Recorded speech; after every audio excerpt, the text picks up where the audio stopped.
लेकिन वही भारतीय जनता पार्टी को मैं एक सवाल पूछना चाह रहा हूँ, साध्वी प्रज्ञा सिंह कौन है? कानून इस मुल्क के अंदर के अलग अलग है।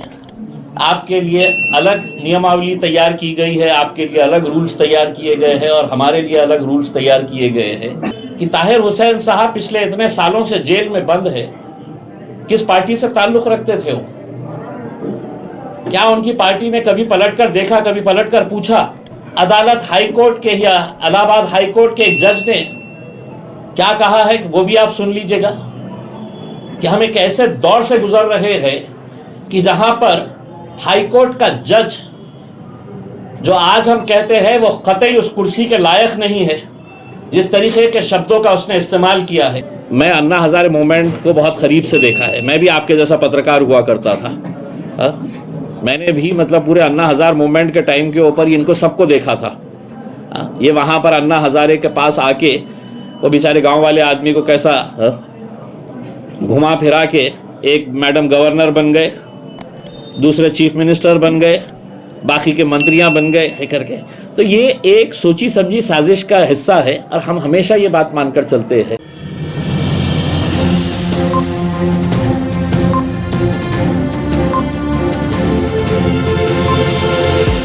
झूठ से दूर, खबरों से भरपूर।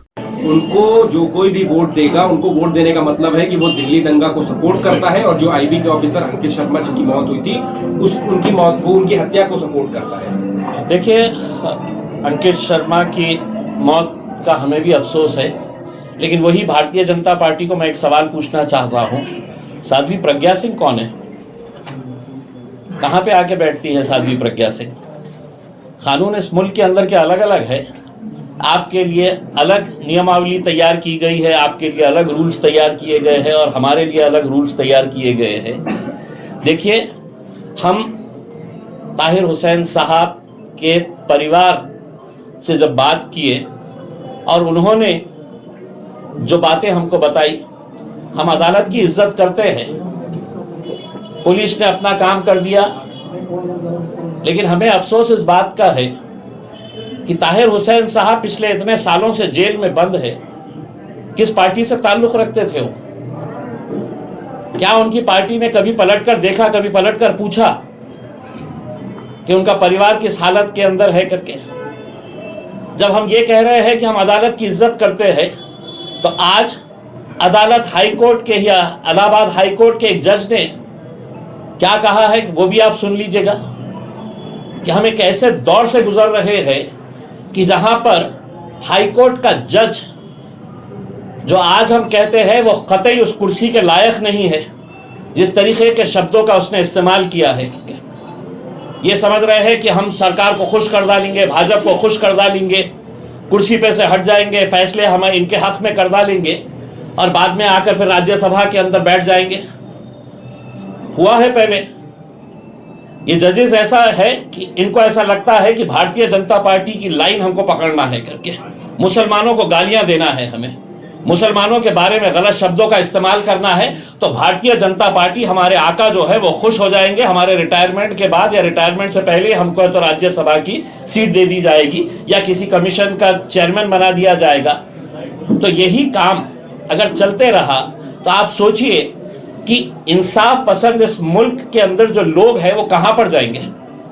पुलिस अपने तौर पे काम कर रही है, अदालत इस घटिया लेवल के ऊपर आ चुकी है कि एक पूरे समाज को, एक पूरे समुदाय को किस तरीके से उन्होंने संबोधित किया है। हम लानत भेजते हैं उनके, और यकीनन वो जज उस कुर्सी के ऊपर बैठने के लायक नहीं है, उसे उस कुर्सी के ऊपर से फौरन हटाना चाहिए। अगर इस मुल्क के अंदर अगर इंसाफ जिंदा है, और ये अपील हम नरेंद्र मोदी साहब से कर रहे हैं, वजीर आजम से कर रहे हैं, अगर इस मुल्क के अंदर इंसाफ को जिंदा रखना है तो ऐसे जजेस को फौरन कुर्सी के ऊपर से उठाकर बाहर भेजना चाहिए। इमरान साहब, हम जानना चाहते हैं कि आपके पास स्वाभाविक, जैसे आपने बोला, लोग आपके पास आ रहे हैं, कैंडिडेट्स आ रहे हैं, ताहिर हुसैनी क्यों था ऐसा नाम जिसको आपने पिक किया? ये बात जानते हुए कि कंट्रोवर्शियल फिगर है, बातें उठेंगी, तो क्या कंट्रोवर्सी से एआईएमएम इस इलेक्शन को शुरू करने की कोशिश कर रही है? देखिए, ये सवाल मेरे हिसाब से भारतीय जनता पार्टी से कभी पूछा नहीं गया था कि साध्वी प्रज्ञा सिंह का क्या रोल था मालेगांव के धमाकों के अंदर। हम अदालत का जब ये कह रहे हैं, मुझे बताया गया था कि बहुत सारे केसेस ताहिर हुसैन के ऊपर थे, बहुत सारे केसेस क्लियर होते जा रहे हैं, इसमें 2-3 केसेस बचे हैं, कितने 9 केसेस 9 में बेल हो चुकी है इसमें। आप एक मरतबा हो जाने दीजिए ना भाई। एक कहावत है ना उसमें कि जब तक वो गिल्टी साबित नहीं होते हैं, अदालत के अंदर गया हुआ है मामला उसमें, उससे पहले आज हम तो ये कह रहे हैं कि ताहिर हुसैन जैसे कितने लोग आज हिंदुस्तान की जेलों के अंदर बंद होंगे। आप लोगों ने रिपोर्ट किया होगा कई ऐसे वाकयात कि कई साल आदमी जेल में सड़ रहा है, बाद में मैटर जाता है नीचे की कोर्ट से हाई कोर्ट, हाई कोर्ट से सुप्रीम कोर्ट, सुप्रीम कोर्ट है तो कई सालों के बाद बेगुनाह साबित करके छोड़ देता है। कितने ऐसे केसेस आप देख लें, गूगल करके देख लीजिएगा, तो ऐसे कितने सारे लोग होंगे जो जेलों के अंदर बंद है। इसमें अदालत अगर उनके ऊपर फैसला कर देती है कि नहीं साहब ये दोषी है करके, तब हम उसके बारे में सोचेंगे इसमें। लेकिन हम तो आपको ये कह रहे हैं कि हिंदुस्तान की जेलों के अंदर जाके टटोलिए आप कि कैसे लोगों को है तो जेलों में ठूसा जा रहा है। हिंदुस्तान की जेलों के अंदर सबसे ज्यादा कौन लोग बंद है? तो दलित है, आदिवासी है और मुसलमान है। और मुसलमानों से मोहब्बत तो अभी आप देख ही रहे होंगे कि किस तरीके से मोहब्बत चल रही है मुसलमानों से। उठाओ और डालो, तुम अपनी बेगुनाही साबित करते रहो, सालों साल निकल जाएंगे। तो ऐसा आपको नहीं लगता कि इस इतने कंट्रोवर्शियल फेज को टिकट देना और चुनाव लड़ाने से पोलराइजेशन जो है वो दिल्ली के विधानसभा चुनाव में होगा और इसका फायदा जो है वो बाकी की पार्टियों को होगा? देखिए, मेरे हिसाब से अगर जिस पार्टी से ताहिर हुसैन साहब ताल्लुक़ रखते हैं, अगर वो उनके पीछे खड़े रहती और ये कहती कि हम आपके साथ खड़े हुए हैं करके, तो शायद ताहिर हुसैन हमारे पास नहीं आते। लेकिन एक इंसान को आप छोड़ देते हैं, उसको अदालत फैसला करने से पहले भारतीय जनता पार्टी और मीडिया उनको गुनहगार साबित कर दे रही है कि नहीं साहब भारतीय जनता पार्टी ने बोले हैं कि वो कंट्रोवर्शियल है करके। अगर वो कंट्रोवर्शियल है तो मुझे जवाब दीजिए साध्वी प्रज्ञा सिंह कौन है करके। ऐसे कितने हम आपको बता दें, कितने क्रिमिनल्स उसका डेटा अगर निकाल के देखें तो आज हिंदुस्तान के लोकसभा के अंदर नहीं है। ये सवाल किसी ने मोदी साहब से पूछेगा नहीं, भारतीय जनता पार्टी से पूछेगा नहीं कि कितने सारे क्रिमिनल्स आज उनके जो विधानसभा अलग अलग राज्यों के अंदर है, भारतीय जनता पार्टी की जहां पर हुकूमत है, वो डेटा निकाल के देख लीजिएगा तो आपको जवाब मिल जाएगा उसमें। आप मेरे एक ताहिर हुसैन से बड़े परेशान हो गए हैं, मेरा एक ताहिर हुसैन क्यों आ गया है मेरे पास, तो सारा हिंदुस्तान है तो इसके अंदर ये है। हम खड़े रहेंगे ताहिर हुसैन के साथ, पूरी ताकत के साथ खड़े रहेंगे।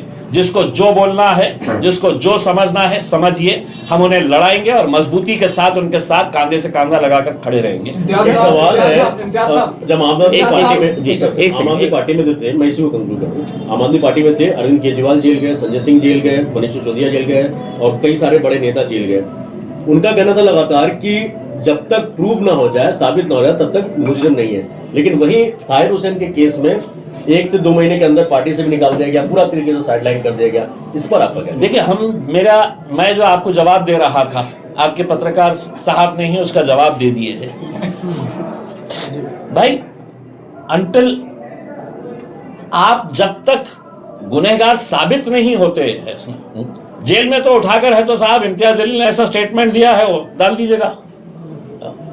बहुत शौक है पुलिस वालों को, हमें बहुत पसंद आते हैं, हम पकड़िए डाल दीजिएगा जेल के अंदर। अब सालों साल लग गए हैं करके इसमें।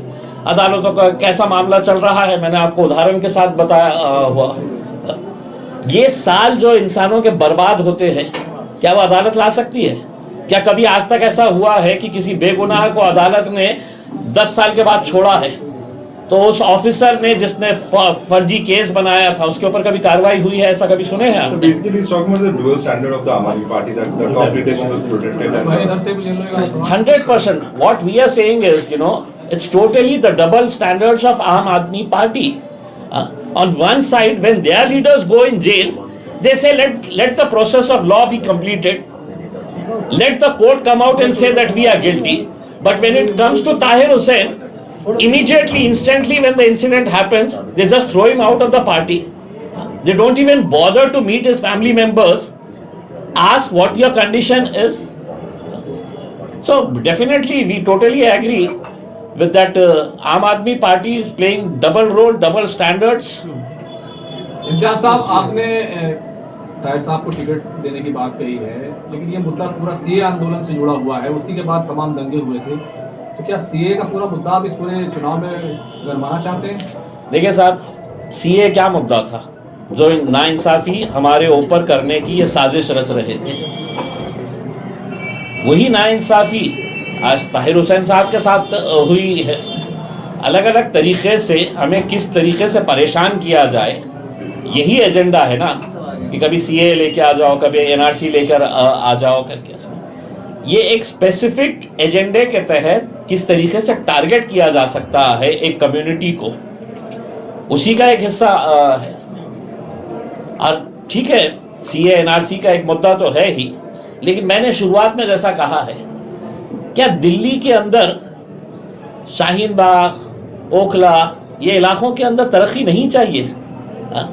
मैं जब सड़क पे से आ रहा था, इतनी तंग गलियां, वहाँ से निकल के यहाँ पे आने के लिए, दिल्ली मतलब हिंदुस्तान का दिल कहा जाता है, देश की राजधानी है, और यहाँ पर आप बड़े बड़े बातें करते हैं पार्लियामेंट के अंदर। मैं 5 साल पार्लियामेंट के अंदर था। मोदी जी कैसी बातें करते हैं ना, फिर मतलब बिल्कुल है तो क्या दिखा देते हैं सपना। हकीकत क्या है उनको बोलेंगे एक मरतबा है तो आप भी है तो कभी रिक्शे में बैठ के है तो ज़रा आइए ओखला के अंदर, उनके एक मंत्री को कहेंगे कि साहब एक मरतबा यहाँ के सड़कों के ऊपर आप भी है तो मोटरसाइकिल पे या रिक्शे के अंदर आके देखिएगा करके। ये ज़िंदगी हमें क्यों मिल रही है? ये तकलीफ़ें हम क्यों सह रहे हैं? एक शहरों के अंदर 2 शहर कैसे बसते हैं कि जहाँ पर वो रहेंगे तो हर चीज़ चकाचक, और हम जहाँ पर रहेंगे तो ऐसी ही गलियों से गुजर के हमें निकलना पड़ेगा। अमानतुल्लाह खान कह रहे हैं कि हमें जेल भेज दिया था, हमारे ऊपर जुल्म किया गया, मैंने जुल्म के खिलाफ आवाज़ उठाई, इसलिए काम नहीं हो पाया। क्या काम नहीं हो पाया? ओखला के विकास का काम, ओखला के अंदर विकास का काम इसलिए नहीं हो पाया कि उन्हें जेल भेज दिया गया, इस वजह से काम नहीं हो पाया। उनको निशाना बनाया गया, तंग किया गया। आप यहाँ क्या उनके खिलाफ भी चुनाव उम्मीदवार उतारेंगे? नहीं, मेरी तो अब उनसे ये राय रहेगी कि अब आप अंदर चले गए थे, आपने लोगों के साथ इंसाफ नहीं किया, हो सकता है दोबारा आप अंदर चले जाए, तो अब इस बार इलेक्शन ही ना लड़े, आप मजलिस के साथ जुड़ जाए, मजलिस के जो भी उम्मीदवार हैं उसको मदद करिएगा उसमें, और फिर जब आप अंदर जाएंगे तो हम आपके लिए आवाज़ उठाएंगे।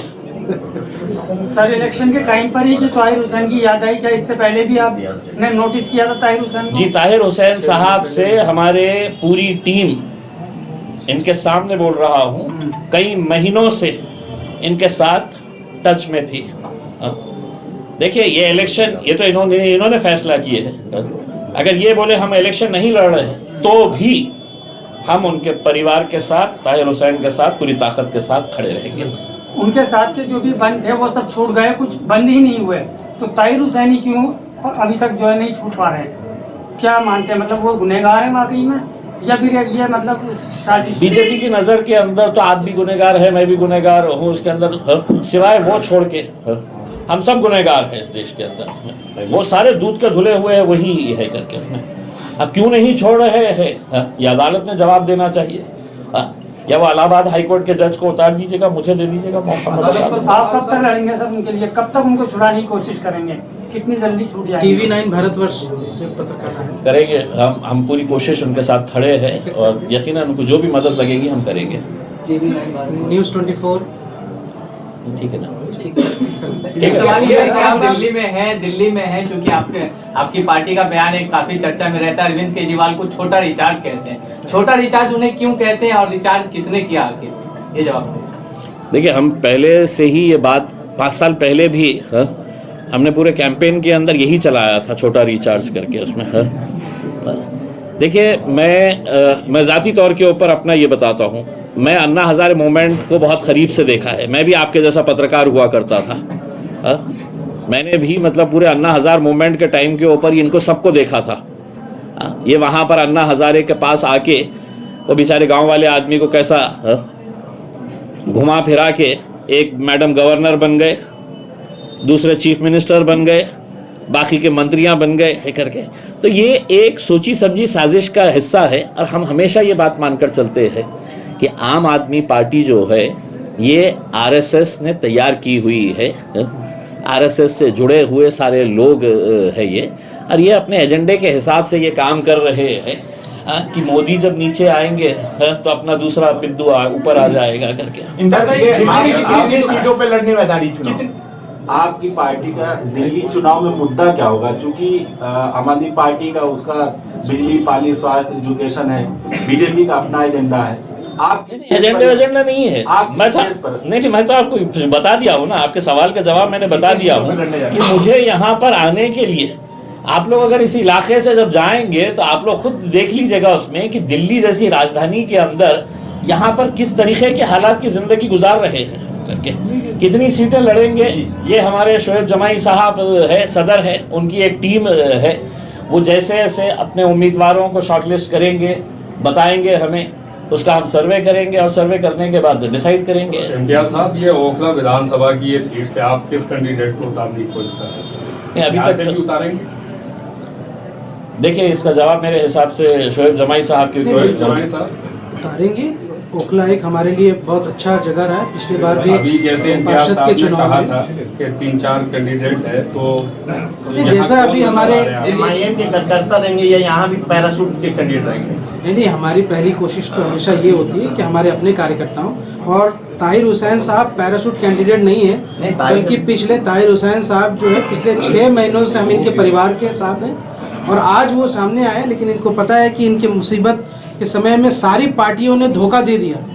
कोई आज तक नहीं गया। आज से 6 महीना पहले जब हम अपनी टीम को लेकर इनके घर गए हैं तो आप पूछ सकते हैं इनसे कि इन्होंने कहा कि आज तक हमारे पापा को गए हुए जेल 4 साल हो गए, 4.5 साल हो गए, पहली बार कोई पार्टी हमारे पास आई हमारा हाल चाल पूछने, और हम उस वक्त चुनाव की वजह से नहीं गए, चुनाव तो था भी नहीं, कुछ नहीं, तो हमारा परिवार का हिस्सा है और आज हम वो फॉर्मली शामिल हुए, इसलिए यही बात जो है ये ओखला में और तमाम जगह शामिल होती है, वो हमारे ही लोग होंगे और सब अपने।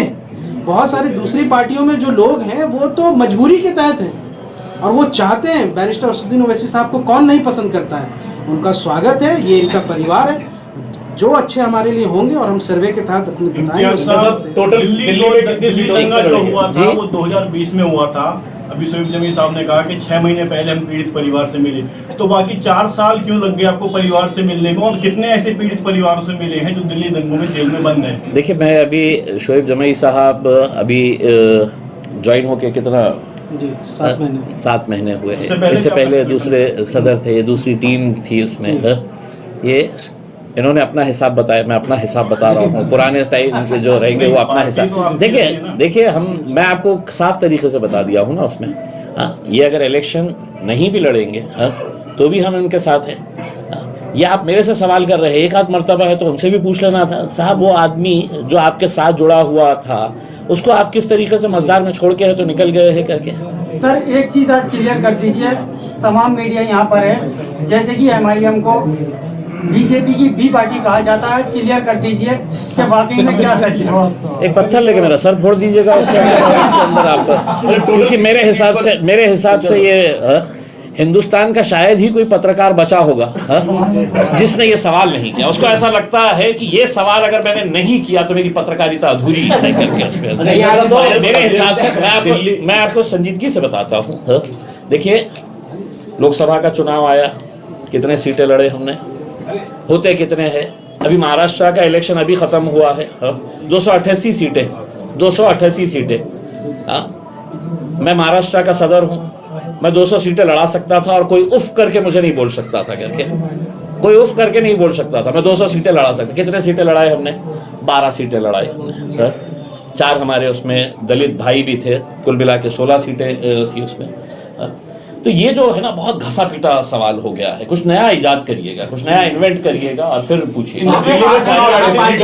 वहाँ से ज्यादा सीटों पे लड़ रहे जी, जहाँ पार्टी की बुनियाद है तेलंगाना के अंदर, वहाँ कम सीटों पे चुनाव लड़ते हैं, अन्य स्टेट में जाते हैं तो ज्यादा सीटों पे चुनाव लड़ते हैं। इसकी वजह क्या हो सकती है? देखिए, पूरा हैदराबाद हमने कैप्चर करे हुए हैं, 7 MLAs है, MP है करके उसमें है। एक शहर के अंदर जो कैपिटल सिटी है हमने पूरा कैप्चर कर लिए है उसमें।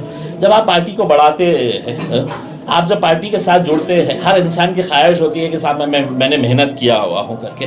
जो 5 साल पहले या कुछ साल पहले जो कॉरपोरेशन का इलेक्शन लड़ रहे थे, उनकी ख्वाहिश होती है कि साहब देखिए मैंने इतने वोट लिया था, अब मैंने पिछले 2-2.5 साल से तो बहुत मेहनत कर रहा हूँ, मुझे MLA का टिकट देना चाहिए करके। उसमें तो लोगों की ख्वाहिशें होती ही है उसके अंदर। ऐसा नहीं है कि वहाँ पे इतने क्यों लड़े, यहाँ पे इतने कम क्यों लड़ रहे।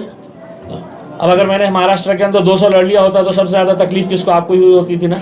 200 क्यों लड़े, आप उनको मदद कर रहे हैं। मैंने 12 लड़ा तो बोले 12 क्यों लड़े आपने, किसकी मदद कर रहे हैं। तो हमारे साथ दिक्कत यही है उसके अंदर। असद भाई जो बोलते हैं ना, उसके अंदर हम लैला बन चुके हैं, पूरा मजनुआ है हमारा।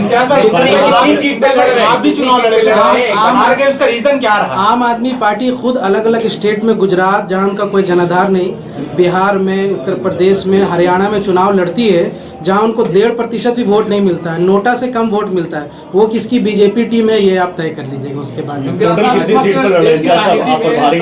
तरह सर्वे हुआ फिर अजमेर का नंबर आया, इस पर लगातार जो है सबसे बड़ा मुद्दा बनकर उभर रहा है। आपकी पार्टी आज भी एक मस्जिद शहीद कर देगी फतेहपुर। जी मैं देखा हूँ, मैं देखा हूँ। ये लगातार मस्जिदों पर लगातार हो रहे सर्वे पर आपकी आवाज जो है वो उत्तर प्रदेश में क्यों नहीं गूंज रही है। नहीं देखिए, मुझे तो, हमको सबको यह ऐसा लगता था कि भगवान मंदिरों में बसते हैं करके। ये हमने हमेशा से ये सुना है, देखा है कि भगवान मंदिरों में बसते हैं करके। लेकिन हुकूमत जब से आई है वो मस्जिदों में ढूंढ रही है कि हर मस्जिद के नीचे उन्हें एक मंदिर नज़र आ रही है करके। देखिए, अगर कायदे क़ानून, मजाक अपनी जगह के ऊपर, लेकिन कायदे क़ानून को अगर देखेंगे कि 1947 के अंदर हमने क्या एग्रीमेंट तैयार किया था कि हम किसी भी रिलीजियस प्लेस को हम हटाएंगे नहीं करके। और ये भी शरारत के अंदर देखिए, इसके अंदर अदालत की कैसी शरारत है करके, आप ये भी दोबारा देख लीजिएगा करके। कोई भी सड़क चलता हुआ आदमी जा रहा है और कह रहा है कि साहब इसके नीचे है तो कुछ तो भी मिलने वाला है करके, खोदो, तो खोद रहे हैं करके। अब मैं उनको बोलने वाला हूँ कि साहब पार्लियामेंट के नीचे आप देखिए, खोद के देखिए, आप बहुत सारी चीज़ें मिलने वाले हैं, खोदते। याचिका डालिए, याचिका डालिए, ये बोल। नहीं, इतनी बेवकूफ़ी हम नहीं करते। कोई ना कोई तो एक रिकामा रहेगा उनके, उसमें ही उनको ही कर डालेंगे। उनको बड़ा आजकल खोदने में मज़ा आ रहा है कि कहीं तो भी कुछ तो भी खोदेंगे तो कितनी सीटों पर दिल्ली में, देखिए कितनी सीटें रहेगी। देखिए इलेक्शन का जो माहौल तैयार होता है उसमें, एक मरतबा इलेक्शन जैसे जैसे करीब आता है, बहुत सारे बदलाव होते हैं उसमें। हमने अपने तौर के ऊपर जो सर्वे किए हैं अभी तक, हमारे शोएब जमाई साहब, उनकी पूरी टीम ने जो सर्वे किया है, उन्होंने हमको एक लिस्ट बताई है कि साहब ये हमारे लिए स्ट्रॉन्ग एरियाज़ हो सकते हैं, ये हमारे लिए स्ट्रॉन्ग कैंडिडेट्स हो सकते हैं करके। आज शुरुआत कर रहे हैं उसके अंदर। एक ही उसके अंदर अगर हर चीज़ बोल डालेंगे तो इतने सारे आएंगे कहाँ से। पूछिए आप। ताहिर हुसैन का परिवार आपके साथ मौजूद है, जो मीडिया साथी पूछना चाहते हैं, आप उनके बेटे से सवाल। क्या पोजीशन, क्या